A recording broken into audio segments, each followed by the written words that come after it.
My name is Frank Stephenson. I'm the design director at McLaren Automotive. My involvement with the MP4-12C is basically try to turn an engineered car into something that people want to buy. The inspiration for this car is, a lot of designers talk about being inspired by this and that and nature and all that kind of stuff, which is okay, but really at McLaren it's not really about styling the car, designing the car. It's more about taking a product that's been engineered, optimally engineered as we call it, and then trying to shrink wrap it with some surface metal over it, or whatever type of material we're using. And so I can't really say we were inspired by anything out there except just by trying to make it the most efficient car we could. At McLaren we've got a very, very special relationship with the engineers. Normally you would actually lock up the designers for 6 months and let them go at it and be as creative as they could. Designers don't want to be disturbed for 6 months, and then they'll present their ideas to the engineers. That's where the conflict really starts, because the engineers are really pushed into a corner and have to come up with ways of building the car that basically are just dream ideas that without really any feasibility really coming through at that point. What we try to do at McLaren is really speed up the process. It's about getting through that whole creative phase as quickly as possible. We don't try to water down the ideas at all. A lot of times the very first ideas that come out are the best ideas, but the only way actually to get to that point that quickly is to involve the engineers right from the beginning of the process.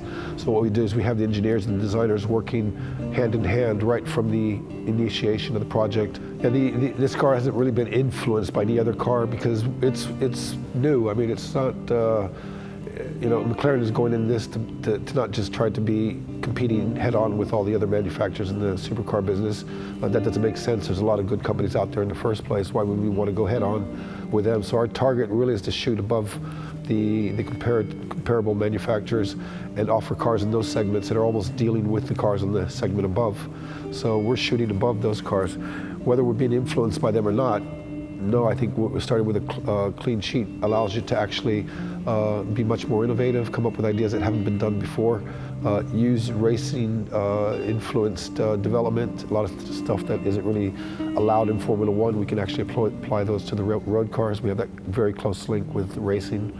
And if anything, it might have a bit of the DNA, a bit of the genes of the F1, the car that was so successful for us in the mid-90s. That car is still, for me, probably the most truest, honest supercar in the business. There are two elements that I'm most proud of on this car. One is definitely the air brake, what we have in the rear. It's been designed, styled of course, but it's really the optimized aerodynamics that make it work so well.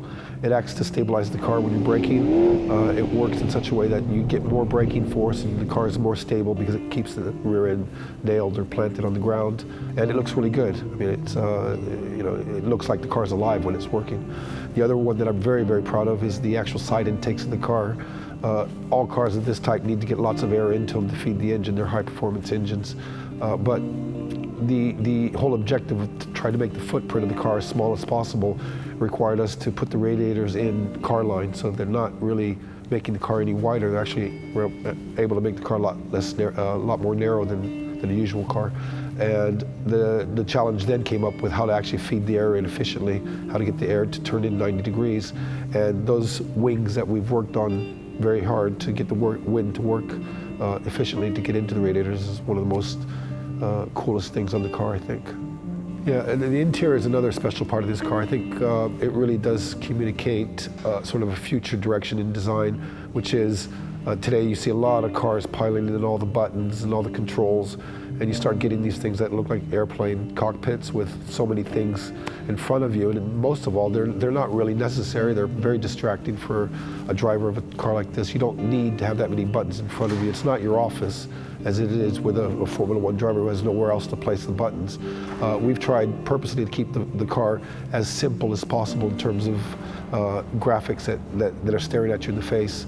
And anything that is actually necessary can be located on the touchscreen control that we have directly in your line of vision.